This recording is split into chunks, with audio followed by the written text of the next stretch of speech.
Պարոն Դանիելյան, ես կրկնում եմ, ամեն մի տնտեսվարող ունի ուրույն պատմություն։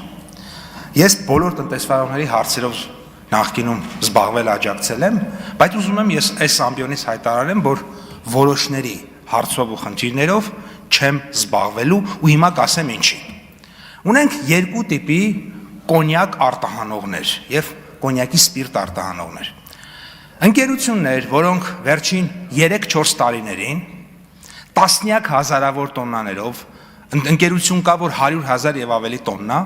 3 տարիներ իրար հետ խաղող մթերել։ Ես այդ ընկերության կողքը կանգնած եմ։ Տասնյակ հազարավոր տոննաներ մթերողների հետ կանգնած եմ։ Կան ընկերություններ, որոնք վերջին 3 տարում խաղող չեն մթերել, բայց չգիտես ոնց միլիոնավոր լիտրերով կոնյակի սպիրտ են ուզում արտահանեն։ Այ ես իրանց հետ պրոբլեմ ունեմ։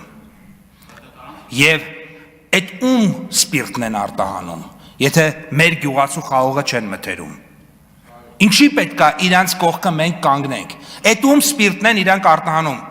Այսինքն գյուղացու խաղողը չեն մթերում, ինչ որ մեկի սպիրտը առնում, բերում տանում են, մի հատ էլ պետք է կողքները կանգնենք։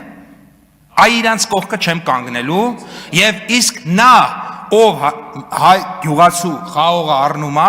մինչեւ վերջ իր կողքը կանգնած եմ ես էլ ու կոչ եմ անում դուք էլ իմ հետ գաք գնանք այդ հարցերը լուծենք իսկ նրանք ովքեր որ խաղող չեն մթերում ու ես իմ ինչով են զբաղված կներեք իրանց հարցը դա մեր հարցը չի ընդհակառակը իրենց գործնեության արդյունքում մեր կոնյակի անունն անգնում մեր պետության անունն անգնում Ինչ վերաբերվում է ավտոմեքենաներին, դուք շատ լավ գիտեք, որ մենք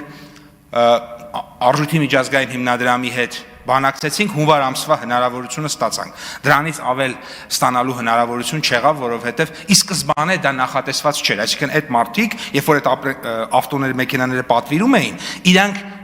գիտեին, որ չի լինելու։ Այդ հետո է այդ հնարավորությունը առաջացել։ Շնորհակալություն։